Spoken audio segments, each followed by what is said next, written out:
আজকে citizenship start করছি। Polity, আমরা পলিটি লাস্ট অনেকদিন আগে পড়েছিলাম, এই ব্রেকের আগে।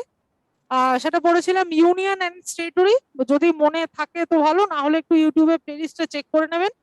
1 থেকে 4 অব্দি আর্টিকেল নাম্বার, ঠিক আছে? আমাদের সংবিধানে যতগুলো আর্টিকেল আছে, আর্টিকেল 1, 2, 3, 4 পড়েছিলাম, ঠিক আছে? আজকে আমরা যেটা পড়বো সেটা হচ্ছে আর্টিকেল 5 থেকে 11। 1, 2, 3, 4 হয়ে গেছে, আজকে পড়বো 5, 6, 7, 8, 9, 10, 11, 7টা আর্টিকেল। ঠিক আছে, এটা কোন পার্টে দেওয়া আছে? পার্ট 2 তে দেওয়া আছে। আগের দিন আমরা পার্ট 1 পড়েছিলাম, ঠিক আছে? এটা কি নিয়ে বলছে? সিটিজেনশিপ বা নাগরিকত্ব। নাগরিকত্ব সম্বন্ধে নতুন করে কিছু বলার নেই, আমরা জানি সবাই নাগরিকত্ব মানে কি। তাও যদি ডিফাইন করতে হয় বলবো, it signifies the relationship between citizen and the state. নাগরিকদের এবং রাষ্ট্রের মধ্যে যে সম্পর্ক, সেটাকেই নাগরিকত্ব বলে। ভারতবর্ষে 2 রকম মানুষ থাকে, একটা হচ্ছে এলিয়েন, একটা হচ্ছে সিটিজেন। একটা হচ্ছে যারা নাগরিক, আর একটা হচ্ছে যারা নাগরিক নয়। ভারতবর্ষে এমন মানুষও আছে যারা নাগরিক নয়, ঠিক আছে? তারা ফরেন ডিপ্লোম্যাট হতে পারে, তারা অন্য কোনো ভাবে ভিসায় আসতে পারে, বা ইললিগালি বসবাস করতে পারে। তাদের সবাইকে কিন্তু এলিয়েন বলে ইন্ডিকেট করবে, তাদের কিন্তু নাগরিকের মধ্যে ফেলা হয় না। তো এলিয়েন আর সিটিজেন 2 রকমের লোক থাকে ভারতবর্ষে। সিঙ্গেল সিটিজেনশিপ কনসেপ্টটা ইন্ডিয়াতে পারসিস করে। ইন্ডিয়াতে কিন্তু ডুয়াল সিটিজেনশিপ নেই, সিঙ্গেল সিটিজেনশিপ আছে। একটাই সিটিজেনশিপ ইন্ডিয়াতে, ঠিক আছে? সেটা হচ্ছে ইন্ডিয়ান সিটিজেনশিপ। আমরা কিন্তু ওয়েস্ট বেঙ্গলের সিটিজেন না, আমরা হচ্ছে শুধুমাত্র ইন্ডিয়ার সিটিজেন। যে মহারাষ্ট্রে থাকে সেও ইন্ডিয়ান সিটিজেন, যে ওয়েস্ট বেঙ্গলে থাকে সেও ইন্ডিয়ান সিটিজেন, ঠিক আছে? যে যে কাশ্মীরে থাকে সেও ইন্ডিয়ান সিটিজেন। তার মানে আমাদের একটাই সিটিজেনশিপ, সেটা হচ্ছে আমরা ইন্ডিয়ান সিটিজেন। তো সেটাকে কি বলবে এক কথায়? সিঙ্গেল সিটিজেনশিপ বলে ডিনোট করা হয়, ঠিক আছে? এবার আগে যেটা বললাম, এটা সিটিজেনশিপ সম্বন্ধে সব বক্তব্য সংবিধানের পার্ট 2 তে আছে, আর্টিকেল 5 থেকে 11-র মধ্যে আছে, ঠিক আছে? এবং সিটিজেনশিপ সংক্রান্ত সব আইন কে তৈরি করে? পার্লামেন্ট তৈরি করে। এবং সেটা কোন সরকারের তত্ত্বাবধানে থাকে? ইউনিয়ন লিস্টের, কেন্দ্র লিস্টের, ঠিক আছে? 3 রকমের লিস্ট আছে, আমরা পরবর্তীকালে পড়বো। একটা হচ্ছে কেন্দ্র লিস্ট, একটা হচ্ছে রাজ্য লিস্ট, কেন্দ্র তালিকা, রাজ্য তালিকা, যুগ্ম তালিকা। 3 রকম তালিকায় আইন তৈরি হয়। নাগরিকত্ব রিলেটেড সব আইন কিন্তু তৈরি হয় কেন্দ্র তালিকা অন্তর্ভুক্তে, ঠিক আছে? কেন্দ্র তালিকা অন্তর্ভুক্তে নাগরিকত্বের সব আইন কিন্তু তৈরি হয়। এবং তার তত্ত্বাবধান কে করে?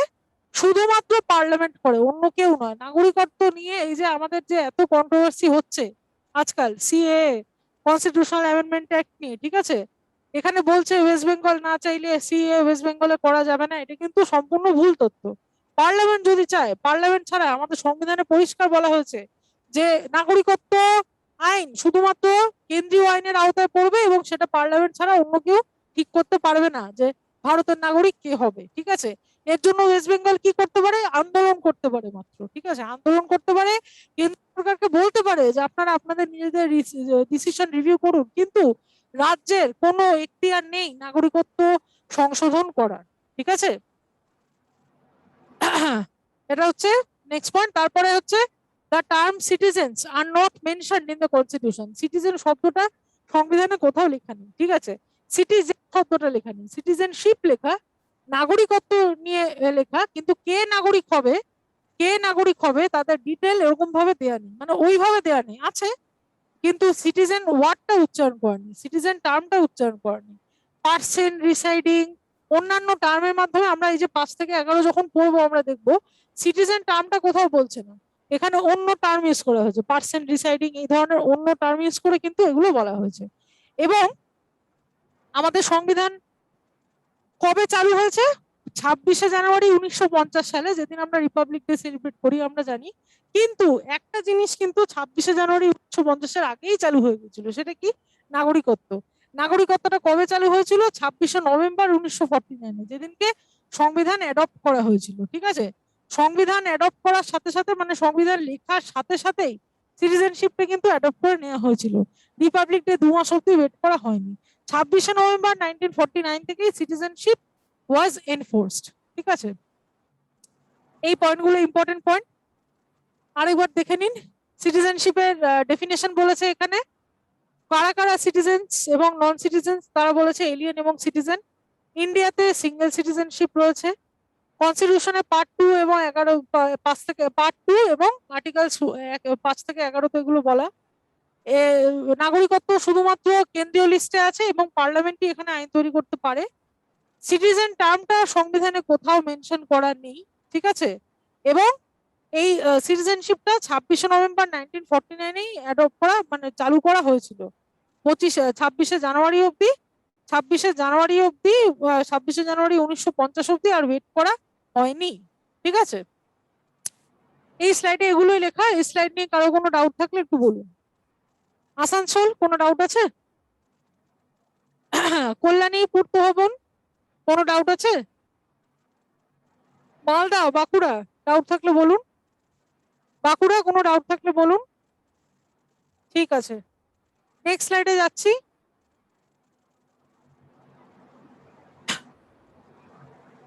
আর্টিকেল নাম্বার 5 আগের ক্লাসে 1 থেকে 4 পড়েছিলাম পার্ট 1-এ, পার্ট 2-তে বললাম 5 থেকে 11 অবধি পড়বো।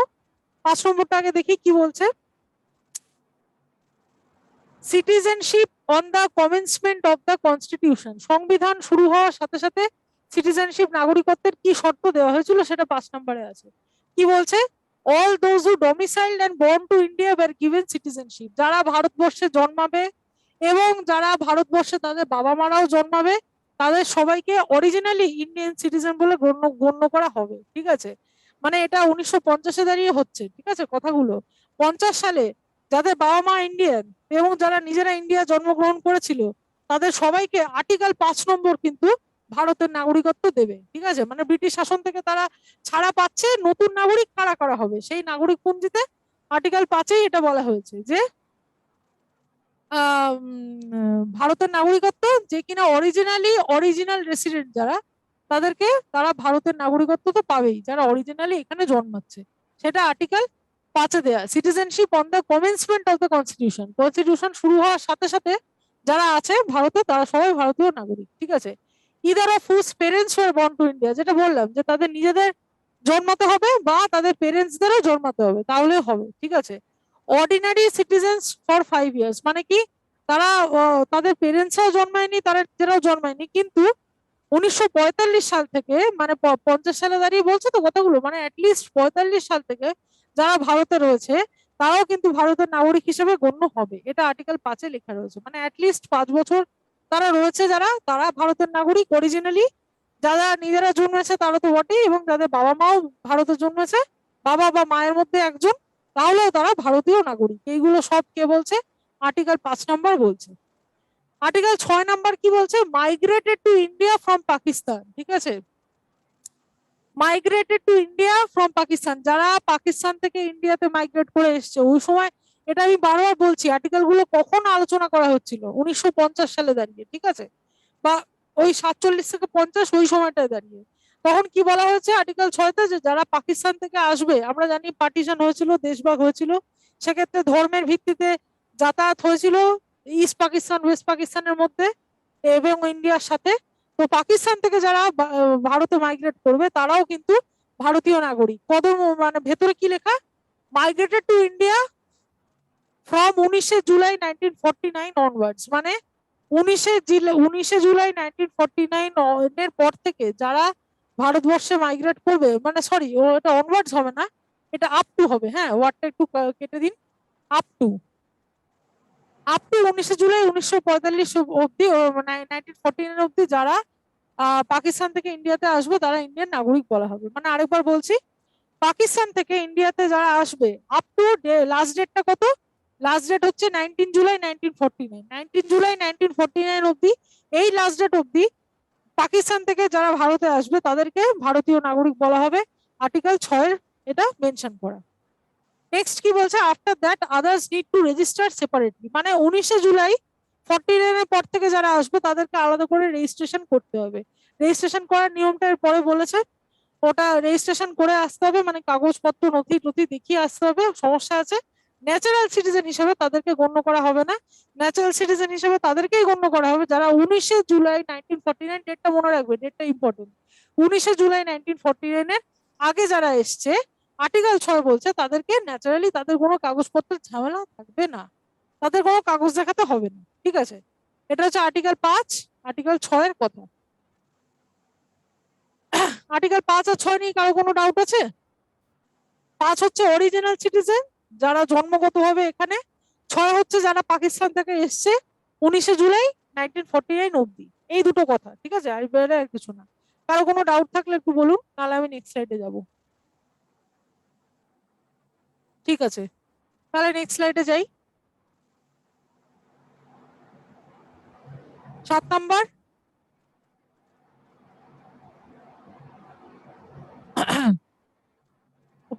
ও 7 নাম্বার বলছে সার্টেন মাইগ্রেন্টস টু পাকিস্তান। ঠিক আছে, certain migrants to Pakistan migrated to Pakistan after March 1st, 1947, but returned on the resettlement permits. মানে তখন মানুষ কিন্তু কনফিউজ ছিল কোথায় থাকবে, কোথায় বেশি সেফটি পাবে। ঠিক আছে, পাকিস্তানে গেলে খুন করে দেওয়া হবে, না ভারতবর্ষে থাকলে খুন করে দেওয়া হবে। তাদের মানে হিন্দু না মুসলিম সেই পরিচয়ের উপর ভিত্তি করে এগুলো হচ্ছিল, এই খারাপ জিনিসগুলো হচ্ছিল, যেগুলো আমরা বর্তমানে দাঁড়িয়ে হাইলি কন্ডেম করছি। ঠিক আছে, তো এই জিনিসগুলো হচ্ছিল বলে 1 মার্চ অব্দি, 1 মার্চ 1947 ডেটটা মনে রাখতে হবে। এই ডেটের মধ্যে অনেকে কিন্তু পাকিস্তানে মাইগ্রেট করে গেছিল। ঠিক আছে, তারা ভেবেছিল পাকিস্তানে গেলে আমরা বেশি সেফ থাকবো। ঠিক আছে, 1 মার্চ 1947 অনেকে পাকিস্তানে মাইগ্রেট করে গেছিল, তারা ভেবেছিল আমরা পাকিস্তানে গেলে বেশি সেফ থাকবো। পরবর্তীকালে তারা আবার তাদের ডিসিশনটাকে আবার রিকনসিডার করে, বলে যে না না দরকার নেই, পাকিস্তানে অতটাও সেফ থাকবো না, আমরা আবার ইন্ডিয়াতে ফেরত যেতে চাই। তাহলে কি ইন্ডিয়ান গভর্নমেন্ট আমাদের নেবে? তখন হচ্ছিল সেই প্রশ্নটা। তাই ভারত সরকার আর্টিকেল 7-এ মেনশন করলো যে রিসেটেলমেন্ট পারমিট একটা তৈরি করা হলো, যে ঠিক আছে আপনারা ভুল করে যারা পাকিস্তানে চলে গেছেন তারা যদি মনে করেন ইন্ডিয়া আসবেন, আসতে পারেন। এরকম একটা রিসেটেলমেন্ট পারমিট তৈরি করা হচ্ছে। তো রিসেটেলমেন্ট পারমিট তৈরি করে অনেকে আবার পাকিস্তান থেকে ফিরে আসে। ঠিক আছে, migrated to Pakistan after March 47 but return on the resettlement permit. Resettlement পারমিটে আবার তারা ফিরে এসছে, পাকিস্তানে গিয়ে আবার ফিরে এসছে। তা তাদেরকেও নাগরিকত্ব দেওয়ার কথা সংবিধানের 7 নম্বর আর্টিকেলে বলা হয়েছে। যে 7 নম্বর আর্টিকেলে বলছে যে যারা পাকিস্তানে একবার ভুলবশত চলে গেছেন আবার রিসেটেলমেন্ট পারমিটে ফিরে এসছেন, তারাও ভারতের নাগরিক কনসিডার করা হবে। ঠিক আছে, 8 নম্বর কি বলছে?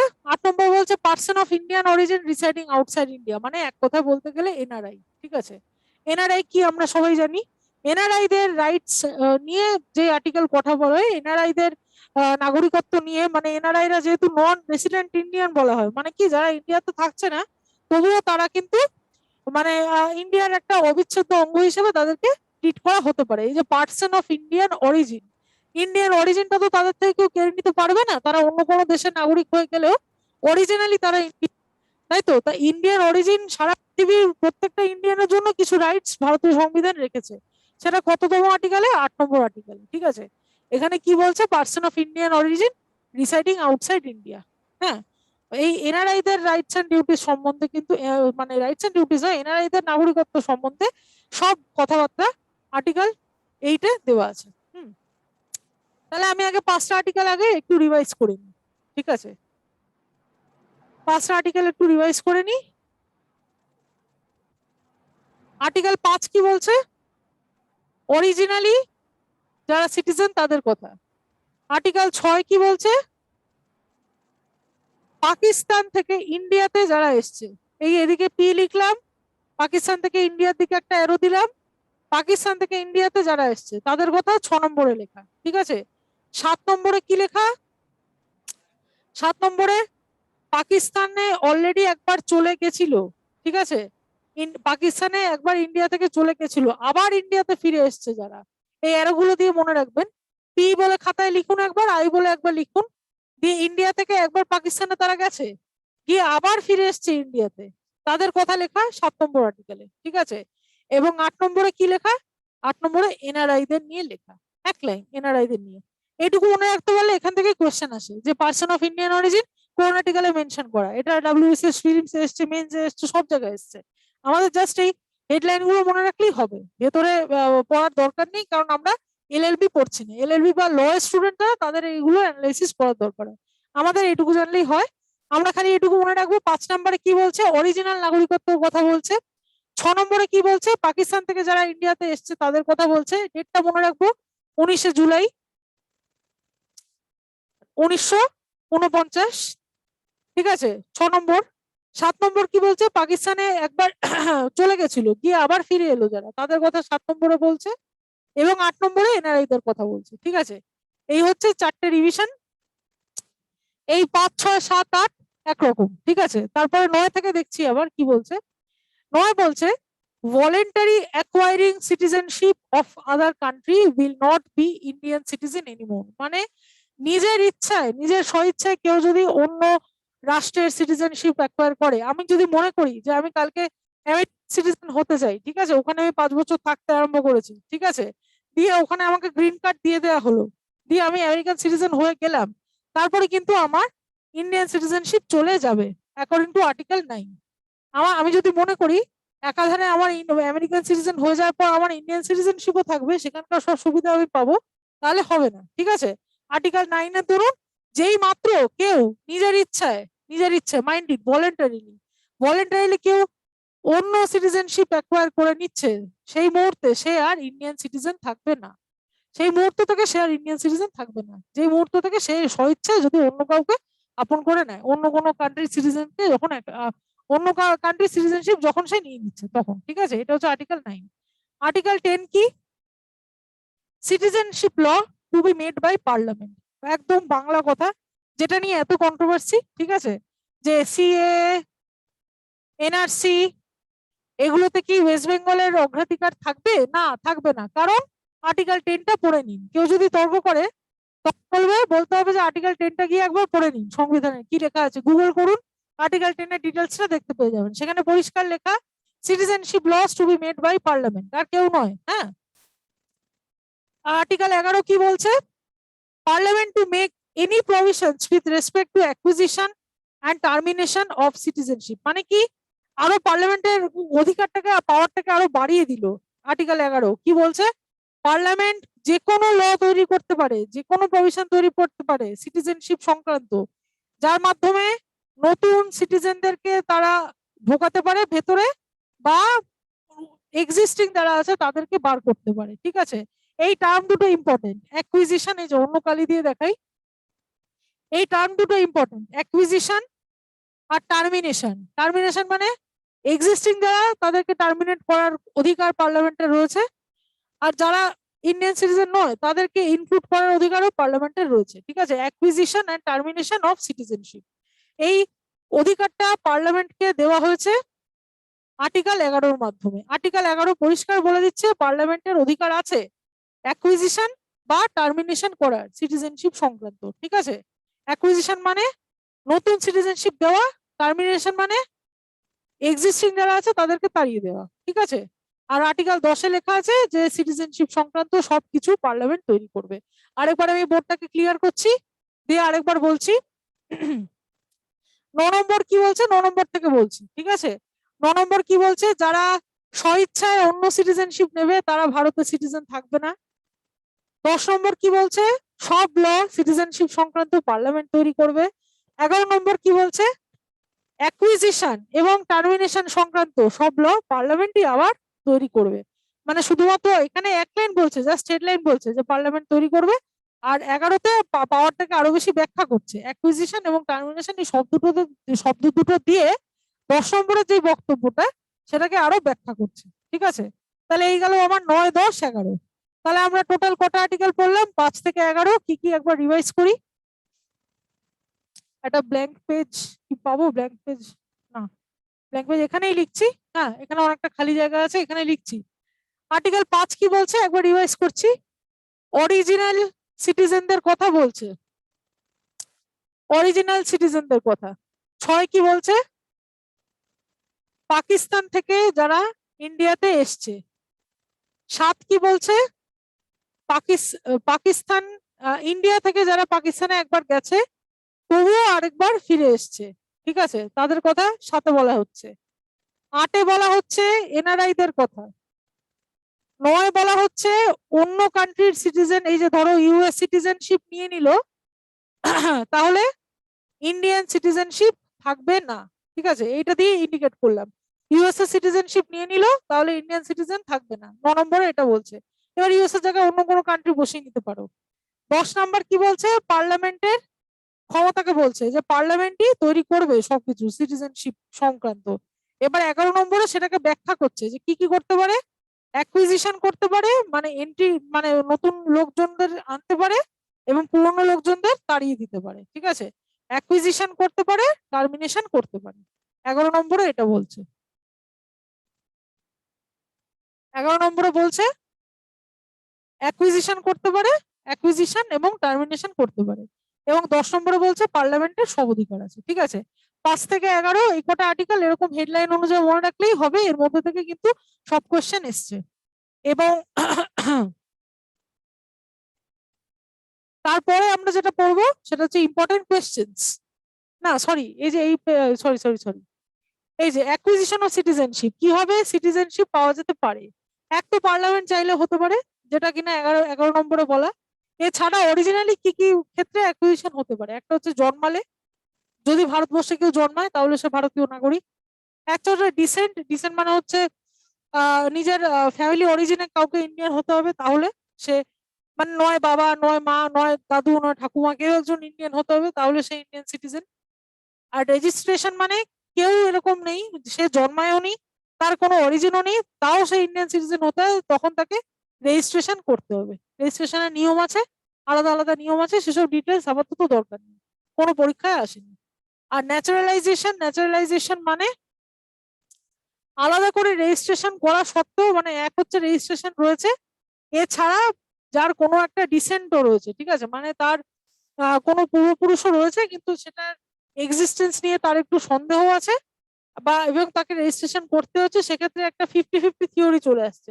ডিসেন্ট এবং রেজিস্ট্রেশন মিলিয়ে একটা থিওরি আসছে, সেটা হচ্ছে ন্যাচারালাইজেশন থিওরি। তাহলে ন্যাচারালাইজ করে কেউ সিটিজেন হচ্ছে। আর একটা হচ্ছে ইনকর্পোরেশন অফ টেরিটরি। ঠিক আছে, মানে যদি ভারতবর্ষ কোনো কান্ট্রিকে অ্যাকোয়ার করে নেয়, আগেকার দিনে রাজারা যেটা করতো, অমুক জায়গাকে অ্যাকোয়ার করে নিল, সেখানকার সব লোক এখানকার সিটিজেন। অশোক কলিঙ্গকে অ্যাকোয়ার করে নিল, কলিঙ্গর সব নাগরিকরা আছে, কলিঙ্গ অ্যাকোয়ার করার পর থেকে অশোকের সিটিজেন তারা। ঠিক আছে, সেই ব্যাপার আর কি।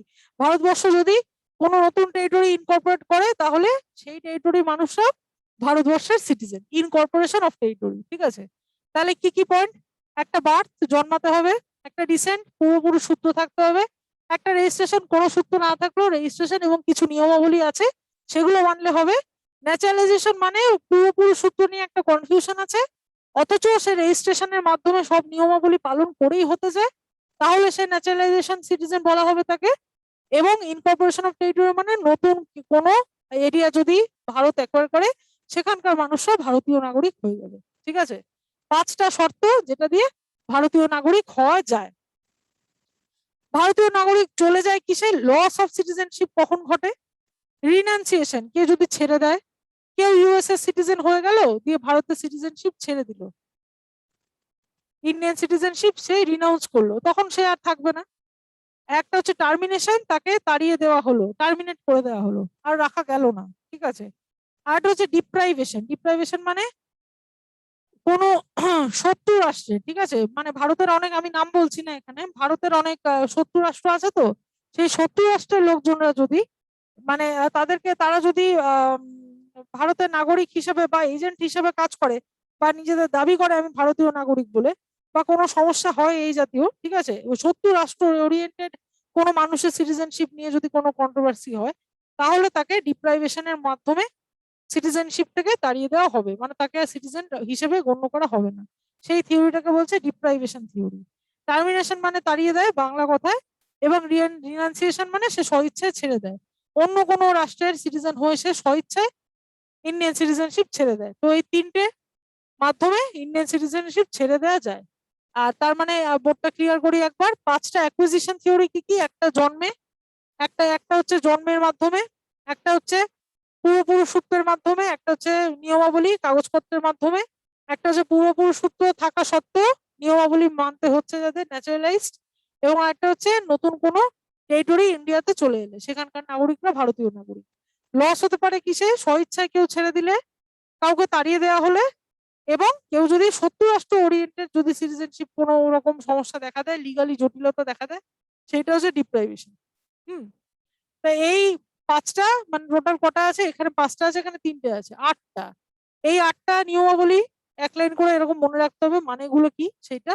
এছাড়া 5 থেকে 11 এছাড়া 5 থেকে 11 কি কি আছে? 5 হচ্ছে অরিজিনাল যারা, 6 হচ্ছে পাকিস্তান থেকে ইন্ডিয়াতে গেল যারা, 7 হচ্ছে পাকিস্তান থেকে ইন্ডিয়াতে গেল আবার ইন্ডিয়াতে ফিরে এলো যারা, হ্যাঁ, 8 হচ্ছে এনআরআই, 9 হচ্ছে স্বইচ্ছায় ছেড়ে দেওয়া, আর 10 হচ্ছে পার্লামেন্ট, 11 হচ্ছে পার্লামেন্ট অ্যাকোয়ারও করতে পারে, টার্মিনেটও করতে পারে। ঠিক আছে, 5 থেকে 11 এবং অ্যাকুইজিশনের কারণগুলো, লসের কারণগুলো, এই হচ্ছে সিটিজেনশিপের মূল বক্তব্য। সিটিজেনশিপ সংক্রান্ত আর কোনো বক্তব্য নেই। সিটিজেনশিপ সংক্রান্ত আর কোনো বক্তব্য নেই। মালদা, কোনো ডাউট আছে? পূর্ত ভবন, কোনো ডাউট আছে? কল্যাণী, সিটিজেনশিপ চ্যাপ্টারে কোনো ডাউট থাকলে একটু বলুন। বাঁকুড়া, কোনো ডাউট আছে? না। আসানসোল, অনেকে আছেন, কারো কোনো ডাউট থাকলে প্লিজ বলুন, এবং আপনারা অ্যাটেন্টিভলি শুনছেনও, খুব ভালো লাগছে, থ্যাংক ইউ। কোনো ডাউট থাকলে প্লিজ বলুন। ঠিক আছে, আমি তাহলে নেক্সট কোয়েশ্চেনে যাচ্ছি এবার।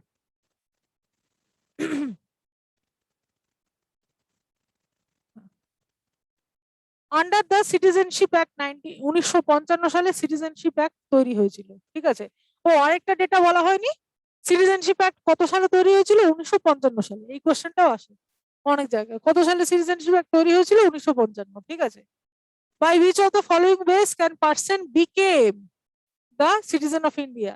কিভাবে সিটিজেন হওয়া যায়, কোন কোন পদ্ধতির মাধ্যমে? কোয়েশ্চেন দিয়েছে, by birth, by descent, by registration, by naturalisation, by incorporation of territory. কি হবে? কোড সিলেক্ট করতে বলেছে, উত্তরটা বলুন। কি কি ভাবে ভারতীয় নাগরিক হওয়া যায়? উত্তরটা দিন কেউ, এক্ষুনি বললাম এটা।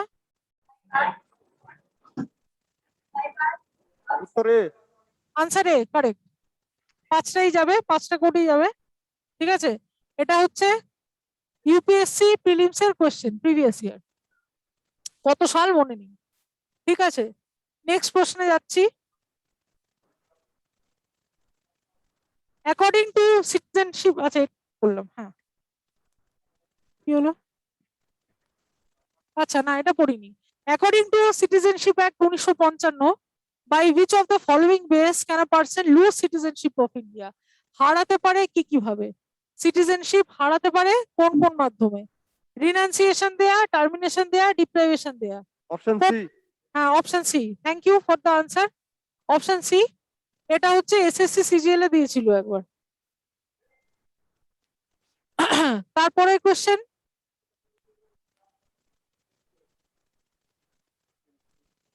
in which of the following years citizenship act 1955 had been amended?